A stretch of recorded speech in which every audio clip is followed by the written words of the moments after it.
আমার বাবা কই কথাটি আপনারা সবাই শুনেছেন, কিন্তু এই কথাটির মাঝে একটি রহস্য লুকিয়ে আছে।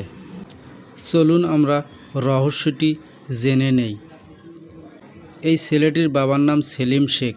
সে বাংলাদেশ জামায়াতে ইসলামের শ্রমিক কল্যাণ ফেডারেশনের সভাপতি। গত 6 ডিসেম্বর রাত 3টার সময় ইন্তেকাল করিয়াছেন। তার জানাজায় নুরুল আমিন হুজুর এমপি পদপ্রার্থী জামাত থেকে নমিনেশন পেয়েছেন। সে তার জানাজা করেছেন এবং পীরগঞ্জ থানার সব নেতারা এসেছেন, অ্যাডভোকেট এসেছিলেন এবং গ্রামবাসী উপস্থিত ছিলেন। ছেলেটি কোলে নেওয়াতে ছেলেটি হুজুরকে বলছে, আমার বাবা কই। এবং জানাজার উপস্থিত সময় হুজুর সেলিম বিষয়ে যেসব কথা বলেছে, চলুন আমরা একটু মনোযোগ দিয়ে শুনে নেই। তার বক্তব্যে তার ব্যাপারে বক্তব্য দিতে গিয়ে শ্রমিকের জেলা সেক্রেটারি, এখানে উপস্থিত আছেন উপজেলা সভাপতি সেক্রেটারি, উপস্থিত আছেন বাংলাদেশ জামায়াত ইসলামীর উপজেলা আমির, সাবেক আমির, আমাদের সকল অঙ্গ সংগঠনের নেতৃবৃন্দ এখানে উপস্থিত আছেন। আজকে এই কবরস্থান, দরগার পাড় কবরস্থানের প্রথম কবরটা হচ্ছে আমার এই ভাইকে দিয়ে। এই কবরের প্রথম লাশ আমার সেলিম ভাই। কিছুদিন আগে উনি আমাকে ফোন করে বললেন, ভাই এই জমিনে আল্লাহর দ্বীন বিজয়ের জন্য কিভাবে কাজ করতে হবে আমাকে একটু পরামর্শ দেন। কিন্তু আল্লাহর পরিকল্পনা, মহান আল্লাহ তাকে নিয়ে নিয়েছেন। আমরা তার জানাজায় দাঁড়িয়ে কথা বলছি।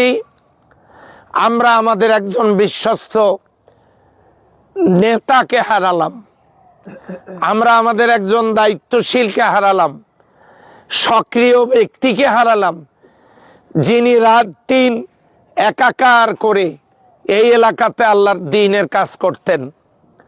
আমি আপনাদের কাছে দাঁড়িয়ে বলছি, আর কোনো দিন সেলিমের সঙ্গে আমাদের দেখা হবে না। আমরা কি তাকে তার ত্রুটি বিচ্যুতিগুলোকে মাফ করে দিতে রাজি আছি? জীবনের চলার পথে যদি কাউকে কষ্ট দিয়ে থাকেন, আল্লাহর হস্তে মাফ করে দিবেন। তার যে শোক সন্তপ্ত পরিবার আজকে থেকে অসহায় হয়ে পড়ল, 2টা ছোট্ট ছোট্ট এতিম বাচ্চা রয়ে গেল। আল্লাহ তাআলা যেন পরিবারকে ধৈর্য ধারণ করার সাবরুন জামিল দান করে দেন বলে আমিন। আল্লাহ তার অন্ধকার কবরকে আলোকিত করে দিন, সংকীর্ণ কবরটাকে প্রশস্ত করে দিন, মুনকির নকিরের সওয়ালের জবাব আল্লাহ শিখায় দিন। আল্লাহ তাআলা তার জীবনের গুনাহগুলো মাফ করে দিয়ে যেন জান্নাতের মেহমান হিসেবে কবুল করেন। পরিশেষে একটি কথা বলতে চাই, আল্লাহর জমিনে দ্বীন কায়েমের স্বপ্ন যে যুবক ভাইটি দেখেছিলেন, উনি আর আজকে থেকে নেই। তার জানাজায় দাঁড়িয়ে আল্লাহর জমিনে কোরআনের সমাজ কায়েমের তার যে রেখে যাওয়া কাজ, এই কাজটা যদি আমরা আঞ্জাম দিতে পারি তাহলে তার স্বপ্ন পূরণ হবে। আমরা কি সবাই আল্লাহর জমিনে কোরআনের সমাজ কায়েমের কাজটা সবাই মনোযোগ দিয়ে করতে রাজি আছি ভাইরা? আল্লাহ তাআলা সকলকে তৌফিক দান করুক বলি আমিন। সময়ের স্বল্পতায় মাগরিব নিকটে জন্যই আর লম্বা করছি না।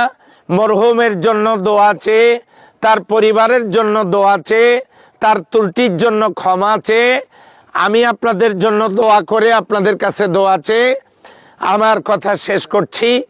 আসসালামু আলাইকুম ওয়া রাহমাতুল্লাহি।